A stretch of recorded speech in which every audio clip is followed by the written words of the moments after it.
A beautiful thing happened this morning, which was just so aligned that I wanted to start by just sharing that, and I will put it in our Facebook group. So I was sent some information about the Mayan calendar, and the synchronicity of this talk today was just like, so apparently the next 13 days we're moving into a new kind of part of the Mayan calendar, which is the white wind energy, and it's all about the throat chakra, which is the theme of this month for in terms of the path, or in terms of the things that I'm sharing. And in terms of the white wind, so I will share that because this is not my speciality, but it was just a beautiful synchronicity. But in terms of the white wind and the Mayan calendar, this is all about focus. This is also all about process. This is all about bringing things into light, specifically around the throat chakra. So self-expression, how we express ourselves. And I will post the link, but it was just a beautiful kind of connection into this talk, which is about the throat chakra and about authentic self-expression and about communication. And the most specific thing I want to talk about today is what I call our goddess voice, which I will be kind of finishing in before we go into our private section. So in terms of the throat chakra, the things that we are always looking at, and are kind of the themes of this month, is purifying our sound. So thinking about the words that come out of our mouth. And I speak a lot about how we are psychic and we can feel when people are thinking certain thoughts, but how are the words that are coming out of our mouth also playing into what people are thinking about us, perceiving us, and how we are creating our reality, how we're affecting how people receive us. So the things I want to look at today or over the next month are how we play, how we express ourselves. That the archetype of the throat chakra is the artist. So it's all about really getting in touch with our inner artist and really expressing our truth, our playful self, and experimenting with what versions can we be, rather than defining ourselves. How much can we step into many roles and play those different archetypes, those different roles, or those different versions and sides of ourselves. And then also looking at those shadow sides of the throat in terms of, for example, telling lies, or how our words affect others. When we are hurt, when we're in fear, what do we say that might harm and affect somebody else? So the first section that I wanted to look at was expression. Was our inner artist, was thinking about this next month and just reflecting on the fact that we're about to go into lockdown, and how are we going to make sure that we still express ourselves, that we still fulfilled our inner artist. And I, as you will know, I really believe that we are all artists, that we all have that creative side to us, but more specifically the people I'm coaching, every single one of you has that artist side to you, where I'm like, no, you're a creative. So what are we doing to ensure that in lockdown we are able to express that inner creative? How are we, or where are we going to put our focus when we're in these kind of close communities, close spaces, so that we can find our voice, so that we can speak our truth, and so that we can also speak with authority in terms of maybe when boundaries are crossed, but also in terms of stepping into our power. So I'll come back to that at the end. I really want to go back to this thing about the goddess voice, the stepping into our power. But these are some little questions that I invite you to just have a reflect on. And the first one I'd like to reflect on is, in lockdown, we tend to be around family members. And whilst those are the people we love the most, they also tend to be the people who receive that worst side of ourselves, that kind of uncensored self. And as much as we can, we want to get to that true self where we're not censoring, where we are speaking authentically, where we're speaking our truth, but where we're also understanding how that can affect other people, and how when we're in those family situations, we can resort back to, because we're also under that influence of that those psychic thoughts. So maybe a loved one is thinking about a version of you that they knew when you were a teenager, and they still think you are that version of yourself. you receive that psychic impression and then you play up to it and you resort to your teenage self. So how do we also stay strong, stay in our pole of the body and stay true to who we are, no matter what the pressures are coming from outside and no matter what how those other people might treat you or be thinking of you. And then also in terms of families, how, you know, often in families we might have a kind of an inherited habit of silence, of not speaking our truth, of denying who we really are and hiding sides of ourselves that maybe our friends know really well, but our families don't get that privilege. And often we're doing that to protect ourselves, actually. We choose not to show all of ourselves to our families because it feels safer. But if we are going into lockdown, how can we really be authentic? And perhaps we can break those patterns and we can step up more to who we really are. So these are the questions I invite you to just reflect on. And this could be in general, it doesn't have to be specific to your family, but maybe on this time, on this next month, on these next 13 days, how safe do you feel to be seen?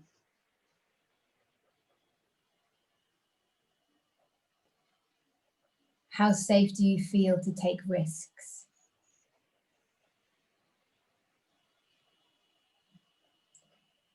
How much do you allow yourself to be authentic with others?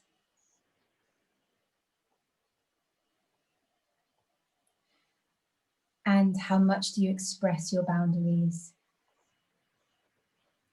So I've been thinking about this a lot. This has just come up for me very naturally, which again, I love this synchronicity with the Mayan calendar, that I've been thinking about. Actually, half the time people don't know they've crossed my boundaries because I haven't actually expressed what they are. And perhaps it's also because I don't fully know what they are. So how can we use this time to really listen to, well, what are my boundaries? If I am entering into a relationship, what am I available for, and what are the things that I know are a no straight away, so I can set that up and I can let that person know, so they don't cross my boundary without them even knowing that they've done it, because I haven't actually told them, or I haven't even been aware that that is a line that I don't want to be crossed. And then kind of going back to this artist in terms of our expression, I just wanted to think about how often we deny ourselves kind of versions of ourselves. I talked about these archetypes and how can we put on and try on these different archetypes. And often it's because we don't want to be foolish. So thinking about how when we feel foolish, we look foolish, but when we just go for it and we laugh at ourselves, actually we really don't look foolish. So how much can you allow yourself to find out who you are and to play and to try on and to enjoy making those mistakes? That in terms of this trying on versions of ourselves, or trying out new things, for example, a new business, which many of you have done and I'm super excited and proud, but how can we, or can we step up to taking those risks? Because actually, when we're not afraid, when we feel safe to take risks, that's when success most often happens. And when we are most often able to be innovative and come up with something different and something new is when we feel safe to take those risks. And it connects back into tension, which we're going to talk about at the end as well. But often risk is based on this needing to know. Whereas if we can come back to that intuition, back to that knowing without knowing, letting go of the needing to know, but going for it, then we can really take risks and just enjoy and allow that opportunity to find out who you are based on that. So then I wanted to talk about communication, because obviously we can't express ourselves without communication. So I wanted to think about places where over the next month, or perhaps reflecting back on the last month, places where you haven't been able to speak authentically. And then that mantra, that idea that the words that we speak are our mantra, the thoughts that we think are our mantra. So all of those thoughts, all of those words are essentially prayers and are essentially coming true. So how can we speak honestly and authentically, but stay in our hearts? How can we express and communicate what it is that we need, what our boundaries are, and stay in our hearts, stay in a place of love, and not have to come from that fear of being hurt or that fear of they're going to respond to this badly. A practice that I've really loved doing is imagining the conversation that I have with that person where I need to express myself and imagining their answer. So rather than expecting that they will respond negatively, I imagine the conversation, and then by the time I go to have the conversation, actually it's so much easier because I've already imagined a positive outcome and I'm expecting a positive outcome. I'm not expecting it to go wrong or to kind of come up against something.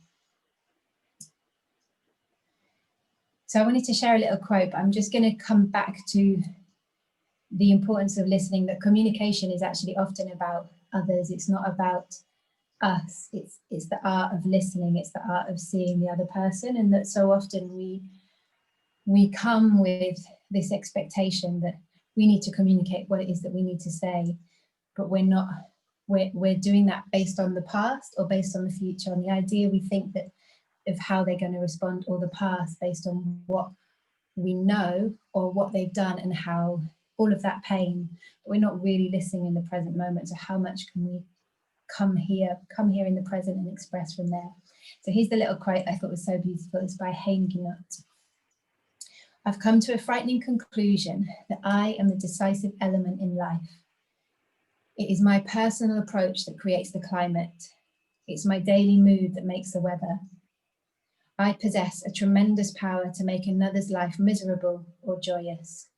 I can be a tool of torture or an instrument of inspiration. I can humiliate or I can heal. In all situations, it is my response that decides whether a crisis will be escalated or de-escalated and a child humanized or dehumanized. And I think this is such an important part of the throat chakra that often we forget that what we express, you know, that butterfly effect can affect someone else and then can affect how they go and they speak to someone else. So how can we heal the world with our words, and how can we always connect back to our heart before we speak? That often, in terms of kind of going back to those questions that I asked earlier around expression, we're worried about being the fool when we're being self-conscious, or when we're worried about how it will be taken, how it will be responded to when we're being self-conscious, but we're making that about us.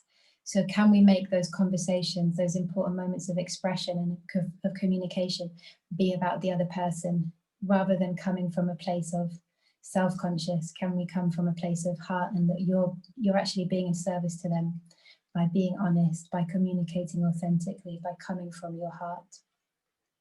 I'm getting really excited because we're nearly at the Goddess bit, and I'm so excited to share this with you, and we will do more of this. This is kind of the main part of the Sing workshop, but I'm going to give you a little taster to just think about it. But in terms of coming back to this communication, just some things to think about in lockdown. When we avoid confrontation, which this is like my go-to pattern, so I have to really do the work to understand that I need to communicate. But when we avoid confrontation with others, actually we end up in conflict. And, you know, the other person might have absolutely no idea. They're having a great time dancing in the other room. Meanwhile, you're in conflict in your bedroom because they don't know this thing that you need to tell them. So understanding that we feel that inside us, we suffer, and that we create our own internal, and maybe it's a dramatic word, but we create our own prison, we create our own pain, our own hell, our own, our own suffering. So really thinking about that, and that denying our truth, when we put others above our truth, so much happens. We go into fear, we go into shame, we go into all these emotions that kind of take us on that spiral of coming down into our lowest vibration. So actually speaking our truth is taking us into our higher self, it's taking us into our higher vibration. It's just understanding that we want to speak it from our heart. And we don't need to make it about us when we express ourselves. We can make it about them when we come from our heart. So a few little thoughts during lockdown is it kind? Is it necessary? Is it true? I always think it's the best thing to come back to. If you're speaking from the heart, expressing yourself, beautiful. If you're speaking because you want them to experience the pain that you've gone through, then is it kind, is it necessary, is it true? But if you're coming from your place of heart and you're saying it because you want them to be a part of your world, then what a beautiful thing. Okay, so I'm going to dive into the goddess voice because I'm just so excited. And this is a work, I've been on this journey. So I think my voice is still on its journey, but my voice is actually changing. And it's because of this process that I'm going through. And this process is speaking from heart, speaking from my higher self, speaking from my essence. So I want to first of all talk about that psychic energy that we pick up when someone is feeling bad. We pick up when someone thinks I'm an imposter. We pick up when someone thinks I'm not good enough, and we believe all those things. We'll listen to a speaker and we'll start to think, I don't believe that person. We'll hear all of the things that they're thinking. Part of that is the psychic energy. Part of that is the voice. So how we speak is massively connected to how we're thinking. I wanted to give a few examples of different celebrities, and I'm not going to say this is what I think about them, but just to think about these different characters and how their voices reflect. I have got one is a cartoon character. I chose Eeyore because I feel like Eeyore's such a great example of, we know, right? We know what he is thinking. The minute he comes in and he speaks like this, you just know where he's at and what he's feeling. And I'm not going to put things on these characters, but I thought there's a film that I have watched so many times as a kid or as a teenager that I know off by heart, so I'm going to throw that one in there. But I thought Trump is super interesting. You can tell what he's thinking about himself when he speaks. It's incredible, right? Marilyn Monroe, I thought she's quite an interesting one. Like exactly what she's thinking, but there's definitely it's really cultivated how she's speaking, and what that means, what that expresses is definitely there. And then my best example from a film is Whoopi Goldberg. I mean, Whoopi Goldberg with her voice is incredible anyway, but in The Color Purple specifically, she's playing a character that's really downtrodden, and her voice in that film compared to her voice in, say, Ghost is like completely different. So just the importance of our voice and what it expresses. So these are my two invitations before we close this section and we move into our intimate section, is to just think intuitively, just answer it intuitively, write down, how do people hear my voice? How do people describe my voice? What are the characteristics they would say from my voice? I'm going to give some examples. Busy, angry, unconfident, fun, bubbly, etc., etc. So just have a little intuitive, write 5 things, and when you've done it, give me a thumbs up.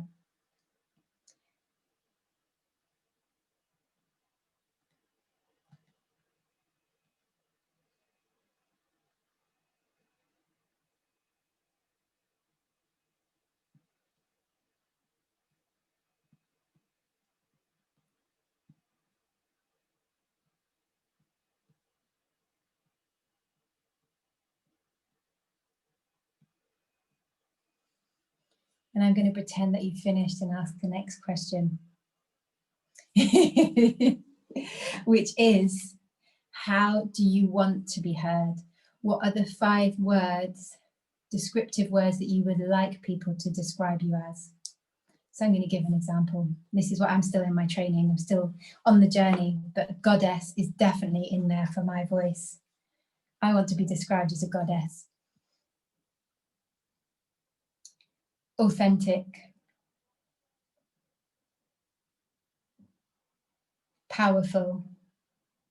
I mean, for me, I actually, so I now practice this, and I'm going to talk a little bit, we'll go into it more in the workshop, but I will now practice goddess voice.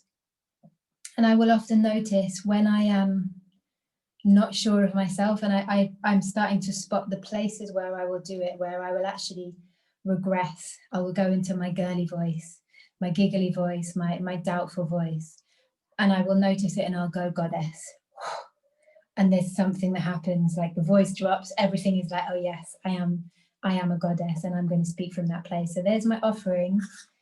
And it's really powerful. So please share in the group. Let me know, how is that journey? What are you learning as you speak from your goddess?